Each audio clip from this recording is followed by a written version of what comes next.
Episode 3 The Pink Brush. Jeremy and Maria had the perfect life. At such a young age, Jeremy's hard work paid off, and he was the chief financial officer of a large company. This allowed Maria to stay home with her pride and joy, Lily. Jeremy worked some long hours, but he enjoyed his work, and Maria was able to give her full attention to Lily as she grew. On the weekends, Jeremy would be able to sit and relax, just enjoying a game on TV, while he would listen to the soft humming from Maria as she gently brushed Lily's hair with a little pink brush that matched everything in Lily's room. It was a good life. The day Maria came back from the oncologist, she stared at the wall, mind racing, thoughts of her family's future. Jeremy sat across from her at the kitchen table, fidgeting with his wedding band, twisting it back and forth. Their 5-year-old daughter Lily napped upstairs beneath a pink quilt stitched by Maria's mother. The world still seemed normal then, on the surface, but the news Maria got caused a heavy weight to fill the air.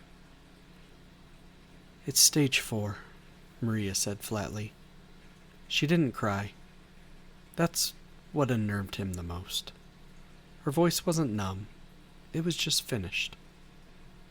They're giving me 6 months. Maybe 12 if chemo works." Jeremy leaned forward, reaching for her hand. "Then we'll fight it together." A tired smile tugged at the corners of her mouth, more habit than hope. "When it gets bad, I don't want Lily to see me like that." Jeremy blinked. "What?" "Promise me, Jeremy. When I'm at the worst of it, you keep her away. I want her to remember me smiling, happy."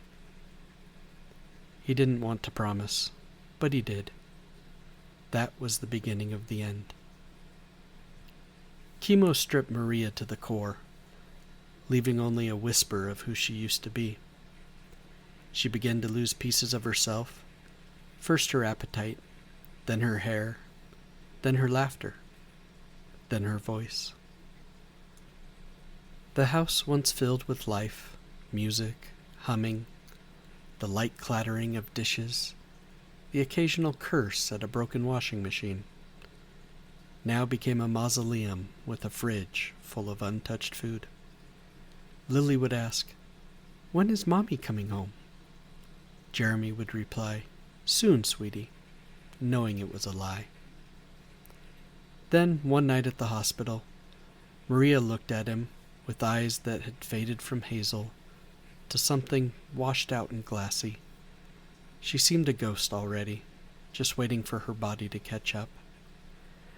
"Bring her," she whispered in a harsh, raspy voice with all the energy she could muster, clutching his hand with surprising strength. "I need to say goodbye." Jeremy choked. "You're tired. Rest. I'll bring her tomorrow, when you're stronger." That was a lie. They both knew it. Machines beeped and hissed in the background, like they were mocking them. The oxygen tube hissed with every breath she took, every breath she borrowed. He stayed with her that night until her eyes no longer followed his voice. When he left, the room felt colder than it had any right to be. Maria died the next morning, alone. The funeral was held under a dull gray sky, not dramatic, stormy and raining like in the movies, not full of sunshine and warmth with promise of better days, just dull and cold. Maria would have hated that. Jeremy held Lily's hand, too tight maybe, but she didn't complain. "She's in heaven now, sweetheart," he murmured. Lily looked up, confused. "When can she come home?" That night, Lily retreated to her bedroom, the pink one Maria had painted herself when 7 months pregnant. Lily spent hours in there, sitting on the shaggy rug, legs crossed, like she was waiting for something. Jeremy didn't notice the keepsake box was missing from the closet until he found it open on the floor next to Lily. "Where'd you get that?" Lily didn't look up. Mommy gave it to me.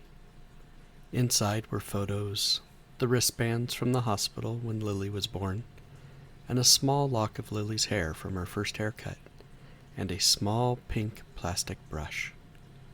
That brush was really special to your mom, Jeremy said, kneeling beside her. She used to brush your hair every night when you were a baby.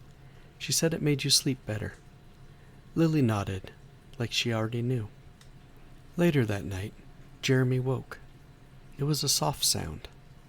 At first he thought he had woken from a dream. But as his head cleared, he heard it. Humming. Not music, not a machine. A lullaby. He followed it, barefoot, heart hammering. As he made his way down the hall, Lily's door was open just a crack. The room was lit by the moonlight flittering through the sheer curtains. He gently opened the door. Lily was sleeping. She looked peaceful. But Jeremy still heard the humming. He flicked on the light and the humming stopped. He looked around the room and then walked over to Lily. I must be imagining things, he whispered to himself, as he smiled looking at Lily with her eyes closed and watching her slow, rhythmic breathing of sleep. That's when he noticed the little pink hairbrush lying on the pillow right next to Lily's head. He gathered everything from the keepsake box, the brush, the wristbands, the photos, and shoved them in the closet safe in his bedroom. He slammed the door shut and spun the dial. Jeremy, she's gone. The stuff in the box just brought back memories, and you're imagining things. That's all, he said to himself. The next morning, Jeremy got up and made breakfast. Not being a great cook, cereal was on the menu. Have you seen Mommy's brush? Lily asked at breakfast, her cereal untouched. She wants to brush my hair tonight. Jeremy dropped his coffee mug. It shattered across the kitchen tile. Sorry, it just slipped, he stammered. Lily, he said, trying to keep the panic out of his voice. Your mom, she's gone, remember? Lily looked at him calm and flat. She said you would say something like that. She also said you didn't let me say goodbye. That night, Jeremy sat on the edge of his bed, face buried in his hands as he tried to think. This can't be happening, right? She's gone. He opened the closet safe, wanting to look at the pictures in the keepsake box. But the box was gone. He sprinted to Lily's room. The brush was back, on the pillow, next to Lily. Only this time, there was no humming. No soft hum of Maria. Let me hold her, a dry, ragged rasp of a voice said over his shoulder. Jeremy froze for just a second, then frantically snatched Lily from the bed and fled the room.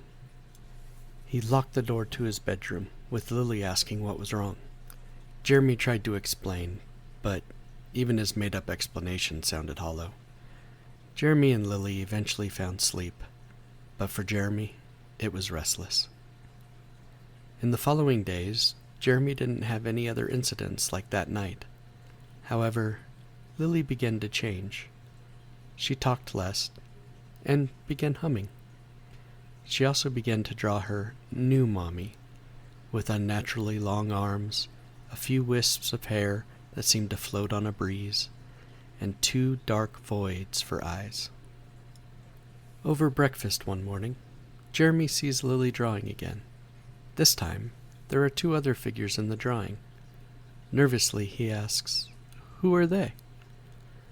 Mommy says we'll be together soon. She says you'll see, all families belong together. The milk turned sour in his stomach. That night he had Lily sleep in his room. After she fell asleep, he headed to the backyard and tried to burn the keepsake box. The brush, the pictures, the wristbands, everything. The flames curled and flickered. The contents blackened, but didn't burn. He walked back inside, nervous and afraid. Then the humming returned again. He ran to his bedroom. Lily was gone. He called out, "Lily! Lily! Where are you?" As he searched room by room, nothing. He couldn't find Lily anywhere. Then, faint laughter. It was soft and familiar. It was like the giggling of a mother and child, Maria and Lily. "I lost you! Don't take Lily from me too!" he screamed into the night. As he fell to his knees sobbing, that's when he heard it. Lily's voice. Just a whisper. "Don't worry, Daddy. All families belong together."